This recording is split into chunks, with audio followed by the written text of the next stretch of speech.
Bienvenue sur ce tutoriel destiné à vous présenter la méthode pour créer des listes de diffusion dans le module de mailing. Vous devez d'abord définir des types de mailing. Une fois déterminés, vous pourrez alors affecter un type à un client, un fournisseur ou un prospect, etc. Dans certains cas, cette affectation est automatique quand vous créez des types sur des familles par exemple. Apprenons tout cela à travers deux exemples. Dans les paramètres, type, cliquez sur Emailing. Pour créer un type, il suffit d'indiquer un intitulé, attribuer une couleur, et affecter un type liste. Le choix du type liste est essentiel car il va déterminer la façon dont les listes de diffusion vont être créées.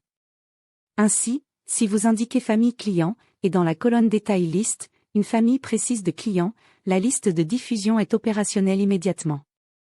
Par contre, si vous mettez un type liste, certains clients, il faudra alors aller dans chaque fiche de client pour l'affecter dans cette liste de diffusion.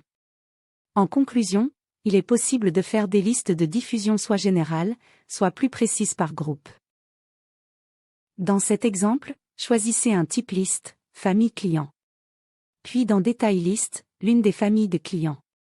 N'oubliez pas d'indiquer un intitulé quelconque et choisissez une couleur. Validez. Si vous n'avez pas de famille client, rendez-vous dans les paramétrages à droite famille, famille tiers pour en créer au moins une. Allez dans une fiche client qui appartient à la famille préalablement choisie.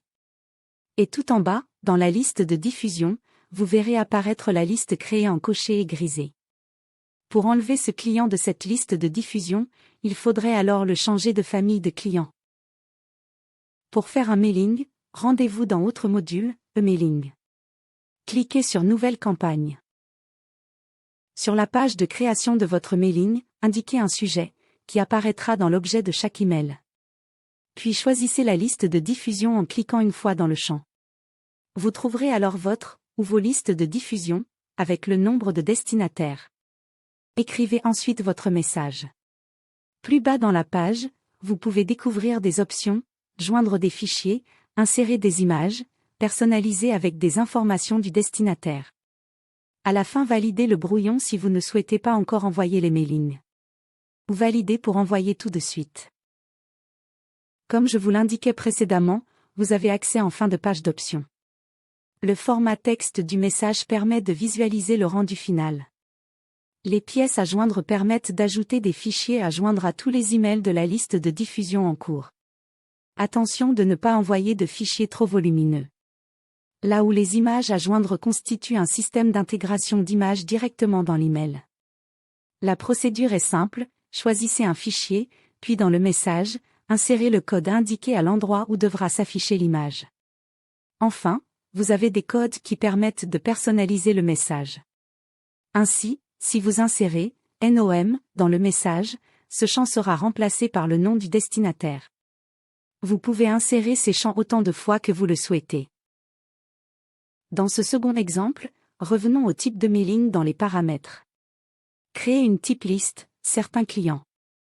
Indiquez un intitulé, ici on a mis H-gestion, et une couleur, puis validez. Allez ensuite sur une fiche client. Dans la fiche client, vous remarquerez que la liste créée n'est pas cochée. Il faut la cocher si vous souhaitez inscrire ce client dans cette liste de diffusion. N'oubliez pas de valider la fiche client. Pour désinscrire ce client de la liste, il suffit de décocher et de valider la fiche client. Cet exemple montre qu'il faut inscrire les clients dans la liste de diffusion. Ceci est utile pour une diffusion restreinte à quelques clients. Vous pouvez ensuite aller dans la rédaction d'un emailing comme vu précédemment en choisissant cette liste de diffusion. Notez que si un destinataire est mentionné plusieurs fois dans une liste de diffusion, email en doublon, il ne recevra qu'un seul email. Enfin, n'hésitez pas à faire des tests en créant par exemple un contact avec votre propre email, puis un type d'emailing avec l'option « Certains contacts ». Affectez ensuite votre contact à cette liste de diffusion dans la fiche Contact. Vous pouvez ainsi faire des tests d'envoi d'emailing. Merci pour votre attention. Et à très bientôt.